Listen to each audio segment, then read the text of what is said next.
ପ୍ରଧାନମନ୍ତ୍ରୀ କିଷାନ ସମ୍ମାନ ନିଧି ଯୋଜନା। ସରକାର ଚାଷୀଙ୍କ ଠାରୁ ଟଙ୍କା ଉଠାଉଛନ୍ତି। କ'ଣ କାରଣ ରହିଛି ଭିଡ଼ିଓରେ ଆଗକୁ ଦେଖନ୍ତୁ।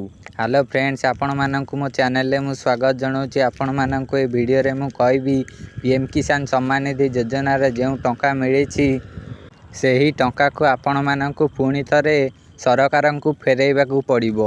ଏହାର କାରଣ କ'ଣ ଜାଣିବା ପୂର୍ବରୁ ଏବେ ଚ୍ୟାନେଲକୁ ସବସ୍କ୍ରାଇବ୍ କରି ଭିଡ଼ିଓକୁ ଗୋଟେ ଲାଇକ୍ କରିଦିଅନ୍ତୁ। ଆପଣ ଯଦି ପିଏମ୍ କିଷାନ ଯୋଜନାରୁ ଟଙ୍କା ପାଉଛନ୍ତି, ଆପଣଙ୍କୁ ଟଙ୍କା ଫେରାଇବାକୁ ପଡ଼ିବ ନା ନାହିଁ ଜାଣନ୍ତୁ। ପିଏମ୍ କିଷାନ ସମ୍ମାନ ନିଧି ଯୋଜନା। ଏହି ଯୋଜନାରେ ଗୋଟେ ବର୍ଷରେ ଚାଷୀଙ୍କୁ 6,000 ଟଙ୍କା ମିଳିଥାଏ।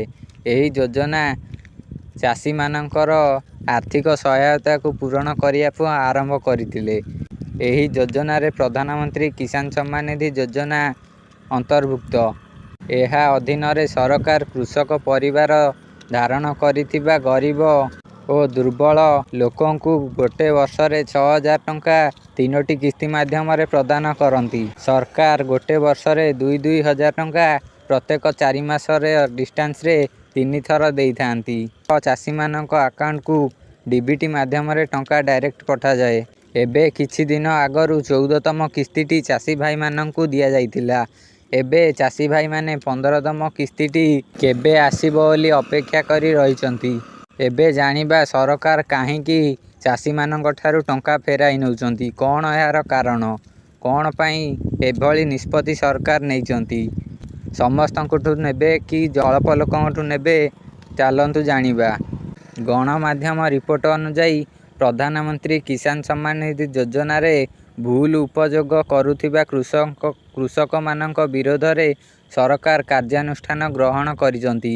ଯେଉଁମାନେ ଏହି ଯୋଜନାରେ ଲାଭ ଉଠାଉଛନ୍ତି ସେହିମାନଙ୍କର ବିରୁଦ୍ଧରେ ସରକାର କାର୍ଯ୍ୟାନୁଷ୍ଠାନ ନେଉଛନ୍ତି।